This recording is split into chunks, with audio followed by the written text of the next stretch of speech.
বলা হয় যে বিউটিশিয়ান একটা ছেলে গেল সুন্দর মেকআপ করে দিল, কিন্তু মেকওভার মানে যে ক্যারেক্টার ওয়াইজ মেকআপ করা, যে এই যে ডার্ক সার্কেলটা সুন্দর চরিত্রের জন্য সুন্দর চরিত্র হয়ে ওঠে। সো মেকআপ আর্টিস্টদের দায়িত্ব হচ্ছে চরিত্রটাকে চরিত্রের কাছাকাছি পৌঁছে দেওয়া। তো আমি যদি হয় যে কোনো নেশাখোরের বা খুবই নকটার্নাল বা ধরো ইনসোমেনিয়াক কোনো পেশেন্ট, তাহলে আমার চোখের নিচে ডার্ক সার্কেল থাকবে। তো ওই চরিত্রের সৌন্দর্যই হচ্ছে চোখের নিচে ডার্ক সার্কেলটা তৈরি করা। তো তখন একজন মেকআপ ম্যানকে আমরা মেকআপ আর্টিস্ট বলি, যে ক্যারেক্টার ওয়াইজ মেকওভারটা করে। ইটস নট অনলি যে শুধুমাত্র হাউ মাচ আমাকে হ্যান্ডসাম চুলগুলো খাড়া খাড়া হিরোইনিক মেকআপ দিচ্ছে বা মেয়েদেরকে আমি সুন্দর করে দিচ্ছে। সো এই দুজন যোগ্য মানুষ, এবং এদের থেকেও অন্য যারা সিনিয়র মেকআপ আর্টিস্ট আছেন তারা অনেক যোগ্যতা সম্পন্ন ছিলেন বা এখনো আছেন। তো ইটস গুড যে সকল মেকআপ ওরিয়েন্টেড যারা আমাদের এখানে performer, makeup artist, makeup assistant, তাদের জন্য একটা সুন্দর কর্মকাণ্ড দিতে পারি আমরা। কারণ তাদের ছাড়া আমরা স্বয়ংসম্পূর্ণ না। এটা এমন একটা ডিপার্টমেন্ট, উইদাউট মেকআপ বা মেকআপ আর্টিস্ট ছাড়া আমরা পারফর্মাররা খোড়া। আতর মানে বুঝেন, আমরা ঠিকভাবে ফাংশন করতে পারবো না। তো আমাদের দমে one of the team member হচ্ছে খোকন, সে আমাদের সাথে ছিল, সামনেও আছে টিল এন্ড, শেষ করা পর্যন্ত। আর আপনারা যদি জানেন, খোকন হচ্ছে সুরঙ্গতে আমার মেকআপ আর্টিস্ট ছিল। সুরঙ্গতে আমার ফার্স্ট মুভিতে Masud one of the creator হচ্ছে কে নাম বলেন তো? খোকন ভাই। করেন, প্রশ্ন করেন।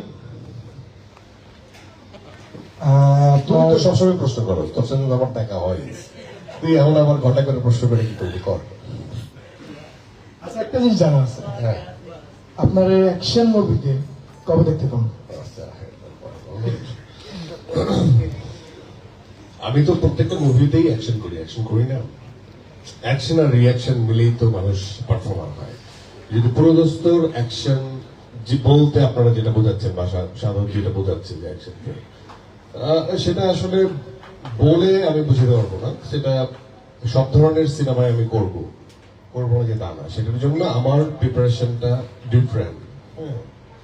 আমাকে টিম বলে দিবে এক ঘুষিতে 4-5 উড়ে চলে যাবে, আমি দেয়াল ভেঙে বের হয়ে যাবো, হ্যাঁ, মিউজিকের সাথে, তারপর লাফতে পারবো, গাড়ি উড়ে চলে যাবে ছাদের উপরে। এগুলো হবে না যে তা না। সেটার জন্য আমার একটা মানসিক এবং শারীরিক প্রিপারেশন দরকার।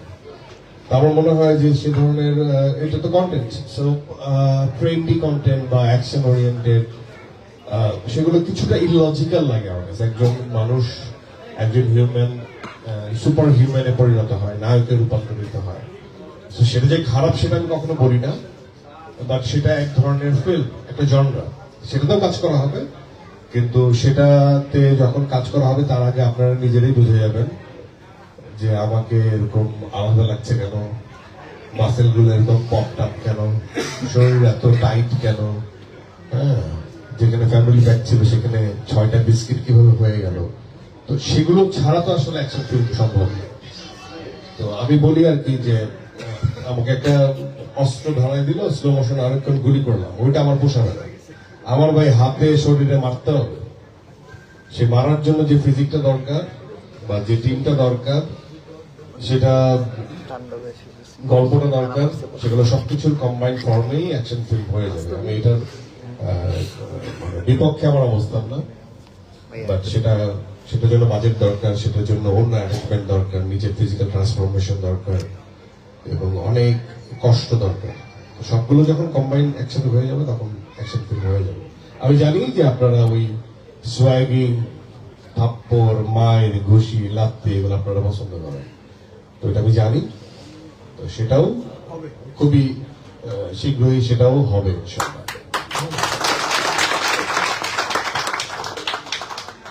আর কেউ আসসালামু আলাইকুম। ওয়ালাইকুম আসসালাম। গুরু, আপনার সাথে অনেকবার দেখা হয়েছে, নামটা মনে হয় বলা হয়নি। তোমার নামের মধ্যেও আছে প্রিন্স আফরান না? আপনার লাগানোর পিছনে একটা কারণ আছে, সেটা যেহেতু বলছেন আপনি আপনাদের মানে এক্সপ্লেন করি। আপনার নাম যেভাবে রাখছিলেন আহমেদ ফজলে রাব্বি নিশো, হ্যাঁ। সেখান থেকে ভাঙাইয়া, তো আমি ভাবলাম আমি যেহেতু আপনার পাগলা ভক্ত, তো কিছু করা যায় এখানে। হ্যাঁ। তো আমার নাম হচ্ছে ইয়াসিন আরাফাত প্রিন্স। তো ইয়াসিন আরাফাত থেকে আমি আফরান বের করছি, আচ্ছা, আর হচ্ছে আমার ডাকনাম প্রিন্স। ঠিক তো আছে, আফরান প্রিন্স। ঠিক আছে। এখন দম সম্পর্কে কিছু জানতে চাই, যে মানে আজকে কি কিছু আসবে কিনা, বা দম সম্পর্কে আসলে আমার বলার এখতিয়ার নাই। আলফায়ের টিম এখানে আছে, আপনারা খুচুর খুচুর করে কানে কানে কথা বলে জানাই নেন। ওপেন প্ল্যাটফর্মে বলার কোনো এখতিয়ার আমার নাই আপাতত। বাট আজকে কিছু আসবে কিনা সেটাও আমি জানি না। আজকে আপাতত আমি আসছি দম থেকে। হ্যাঁ। আমি নাও আসতে পারতাম, দেশের বাইরেও থাকতে পারতাম। যাক, আমি এই 8 তারিখের কথা চিন্তা করে, টিমের সাথে যুদ্ধ করে, একদিনও ডিলে না করে, এত ওই তন্ময় গেছিল আমার সাথে, তন্ময় জানে এখানে কি অবস্থা। সো ইনহিউম্যান, মানে মানে মানুষের পক্ষে সার্ভাইভ করা খুব টাফ। তো সেই জায়গায় আমি জানতাম না আমি সার্ভাইভ করবো কিনা, বাট আমার মধ্যে একটা আলাদা বাড়তি শক্তি ছিল। আমার বয়সী মানুষটা অনেক পুতানো থাকে, তা আমি এত পুতানো না। তো একটা বাড়তি শক্তি ছিল, এবং one of the senior member টিমের, সো আমার উপর অনেক দায়িত্ব ছিল। সো আমি বারবারই মনে করতাম যে আমি যদি পিছপা হই তাহলে টিম স্পিরিটটা থাকবে না। তো সকল কষ্ট, সকল অভিমান, সকল রাগ একদম গিলে ফেলছি।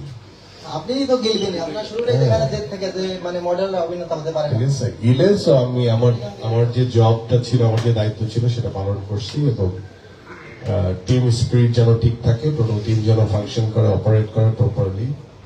তো সেটা করে আমি আজকে আপনাদের সামনে, যদি সেটা না হতো, একদিনে যদি অসুস্থতার ভান বা অসুস্থতার লজিক দেখানোর অপশন ছিল প্রচুর, বাট সেটা দেখায় নাই, কারণ আমি জানি যে 8 তারিখ আপনাদের সামনে আমার আসতে হবে। তো এটা আমি মনে করি যে আপনাদের সঙ্গে দেখা হওয়াটা খুব জরুরি 8 তারিখ। সো দ্যাটস ওয়াই সকল কষ্ট মাথায় পেতে নিছি, দম ছাড়ি নাই, পুরো দম নিয়ে দমের কাজ শেষ করে আসছি।